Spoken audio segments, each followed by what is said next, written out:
Steve, this is what I've been hyped for, buddy. We're playing South of Midnight right now. We got early access to check out a preview, just a small segment. I was able to wrap this up.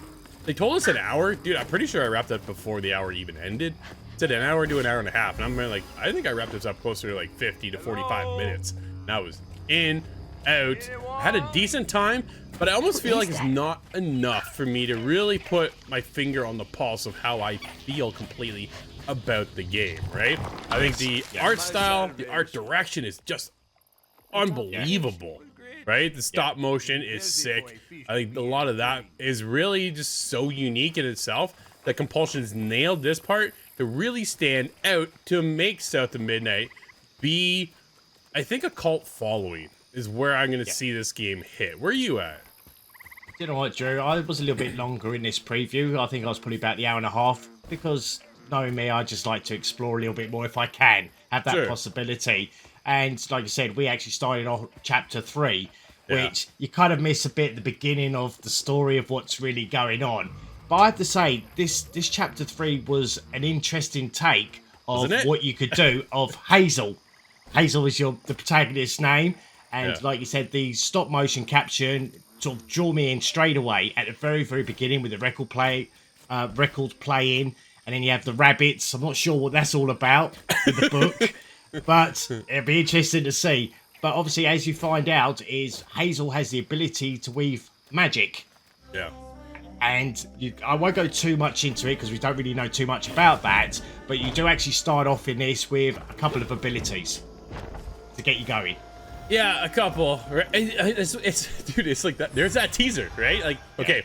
What else you got here, Compulsion? Because what you've shown me so far, you've got me hooked enough that it's enough that I want to come back to play more. After I stopped, I'm like, I don't know, do I want to go back to play more? Because we have a short period of opportunity here to go back and dive in if we want to. And I haven't, but I keep thinking about the game. So there's something there, right? There's something. Yeah. Like, okay, definitely got my interest here. I want to know more, but I can't play. The way Chapter 3 played out, man, I'm telling you, wow, that took me by surprise. It was a lot more impactful than I anticipated. So now I have high hopes. Okay, yo, what's chapter 4, 5, and 6 look like, right? If you're gonna hit me hard like this, just with chapter 3, I hope you continue that pacing. Here's my worry. It becomes repetitive against the AIs. The way the combat works is that you're out there, you explore a little bit, you unravel some of the story, you meet some of the characters, and then boom, you go into an arena and you fight. You get your weave abilities, you upgrade some things, not much because we didn't get to go too far into it yet. Yeah. But enough that the combat has me a little concerned, Steve. I think the repetitive nature from what we just played in chapter 3 has me a little nervous going long for him, because if I just go around, do what I gotta do, and then okay, you can see this like this, almost like this liquid wall goes up, right? Yeah. And then when you bounce through it, and then boom, there's your combat arena. That's where you're gonna fight. That's where you're gonna get into a boss fight. That's where everything's gonna, this is where the action's gonna take place, more or less. And then you go out and then you traverse and you platform and do all those other things that you're gonna get to do South of Midnight. But it's the combat that makes me nervous that it's gonna drop my score down at the end of the day when we do review the game coming out in April, right? It's one of those. The rest of the game, the story, the art style, dude, on point.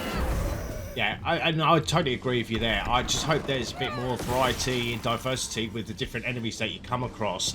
Yeah. The other thing that I was not over keen on, and it's to do with the combat as well, and it's the camera angle. I find sometimes if I was locking onto someone and it kind of shifts to a different character, it was kind of, where was I? So, and I did have the same issue as well, because you do a lot of traversing, like, because this one is based on like a swamp area. So you have to sort of go up and climb trees and traverse between trees to trees. And again, I found when you're walking on the branches, the camera angle for me didn't kind of make it, and I actually fell off a couple of times. So I'm hoping that'll be tweaked a little bit better when the game does get released. So far though, Steve, overall hopes and impressions, where are you at on your hype level for South of Midnight? Do you know what?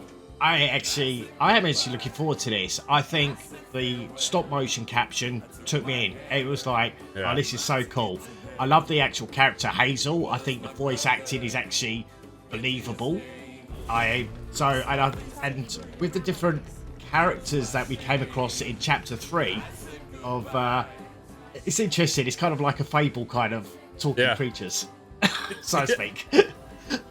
My hype level's up there for sure, right? I was already hyped before diving in, and then after playing it now for just over the hour, in around an hour, I'm like, okay, I now need to see the rest of the game through. You've got me hooked. Can Compulsion pull it off? We'll find out in April.